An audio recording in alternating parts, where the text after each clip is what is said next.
Hello, fellow book readers. My name is John, and today I want to go over my October TBR.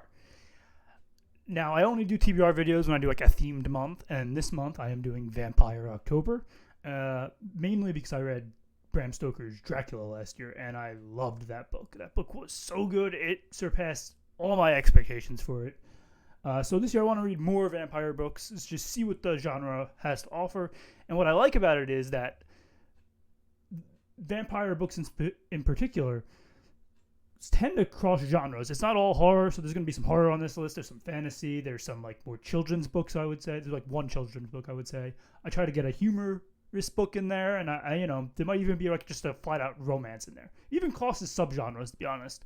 So, with that being said, let's start with the first book that I'm reading this month that I actually am almost done with.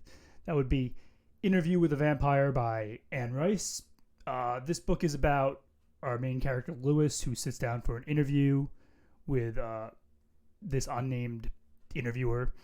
And he tells the story about how he became a vampire. And I think it's about 200-ish years of what's been happening in his life since he's become a vampire. And, he goes to New Orleans. He starts off in Louisiana. He eventually goes to New Orleans. And then he goes to France. And there are all sorts of other vampires and other mortal characters intertwined with his life. And this book really asks the question of what it is to be a vampire. What is a vampire's true nature? And I think it's it's definitely a horror novel. I would say its main genre, but just like Bram Stoker's Dracula, it is also sort of like a literary fantasy, not a literary fantasy. It's also sort of like a literary fiction, which is very interesting. I'm not here to review the books. I haven't finished it yet, but that is the first book in Vampire October that I am reading. The next up is the vampire book that I've been most looking forward to reading for the past year, Salem's Lot by Stephen King. This is actually his second novel that he ever got published, and I heard it's one of the scariest novels ever written, just period. So this one's just a flat-out horror, I would say. And it's about two children who go into the woods, and only one comes back alive, and the boy realizes that something sinister is going on in this town, and he has to defend against it. And that's, the vampires. So, yeah, I look really forward to reading that. I know nothing else about this book, but I heard it's really, really scary. So that's going to be very fun. And I say that as somebody who generally does not like horror stuff. I don't watch horror movies. I'm not a big horror book reader, but I do enjoy some horror novels, I would say, or short stories. Okay, then next up is Fever Dream by George R.R. Martin, and I'm really looking forward to this one. I heard it described as sort of a horror riverboat fantasy.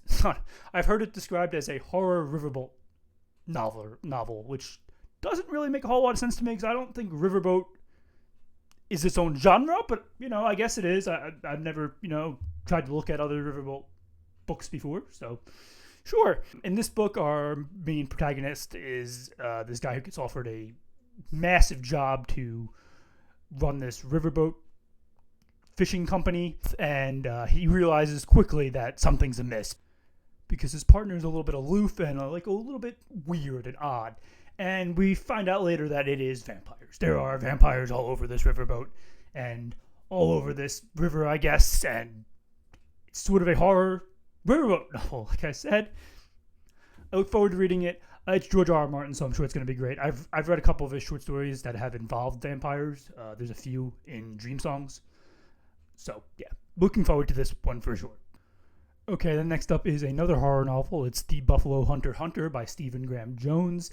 And this one is written sort of in diary form, which is very cool and very interesting because that's exactly how Bram Stoker's Dracula is written. And here you read this diary of this Indian tribe or Indian chief, I'm not exactly sure, who was on a sort of a revenge tour for a massacre that happened. And somehow vampires play a role in this.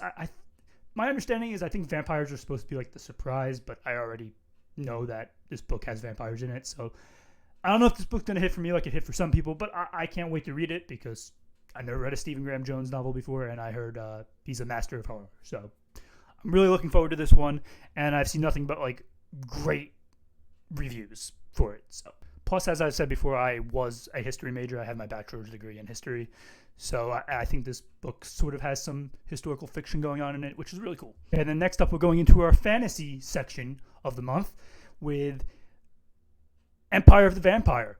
I'm going to read both books, and this series is about this empire of vampires that sort of have taken over the world, and they own the kingdom, they run the kingdom, and night hasn't been seen.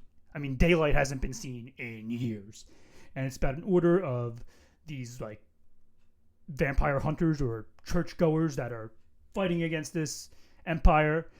And yeah, it's a planned trilogy. The third book doesn't come out till November, but I am going to read the first two books this month. They're quite beefy, but I am looking forward to that for sure.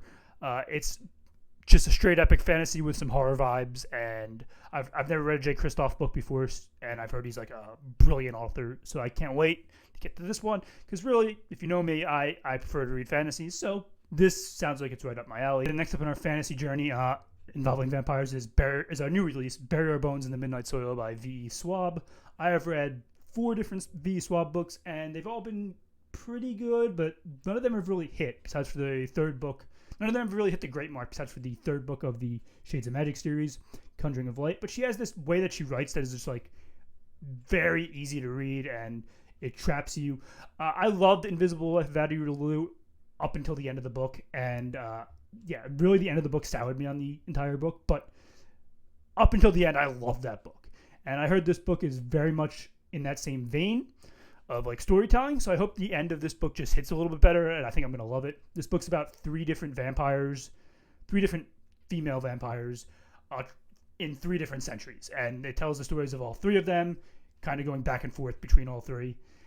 And of course, it's V.E. Schwab, so there's going to be a lot of diversity and a lot of powerful theming and messaging, and I love that about her writing, and I can't wait to read this one.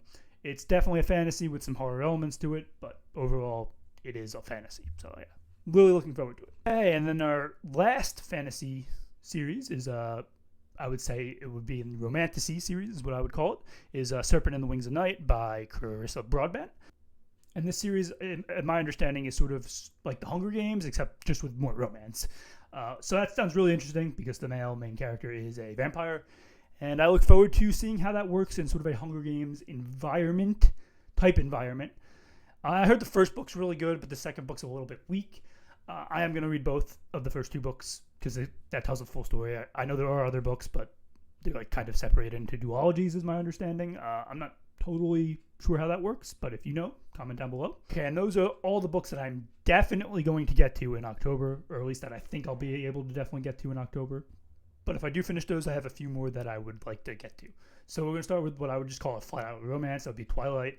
I don't think these books are going to work for me. I actually think I'm not going to like them, but they are popular vampire books, and I want to try and knock out all the popular vampire books. So if I can get to that, I will.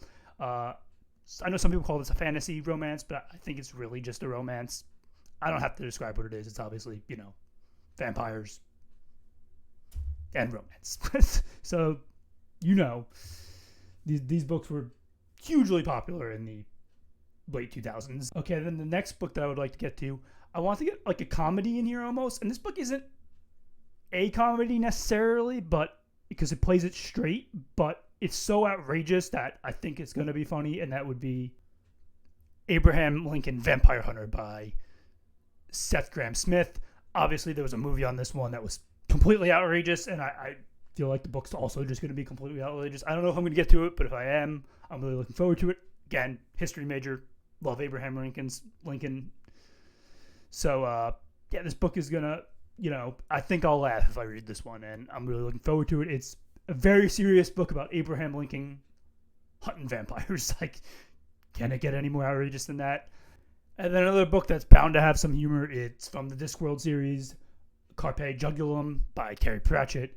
It's one of the book in the Witches series, but it's when vampires come to take over this town. How do the witches, stop them or cooperate with them? Or I'm not exactly sure what it's about, but I know that there's vampires in it, and they're trying to take over a town, and the witches obviously have something to say about it. So looking forward to that one for sure, because while I'm not a huge fan of Terry Pratchett's writing in general, because it doesn't always land for me, I'm hoping this one will, and it always brings at least a little bit of humor.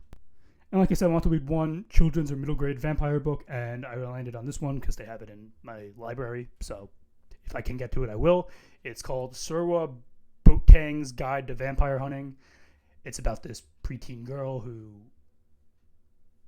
makes a guide to killing vampires, which sounds outrageous, and I'm sure it is. It's a middle grade book, so it's bound to have a bunch of humor in it, and I think it'll have like good action, and it's probably quick paced. And Rick Riordan endorses it, so he's the creator of Percy Jackson. If you don't know him, so I'm sure this book is written very well and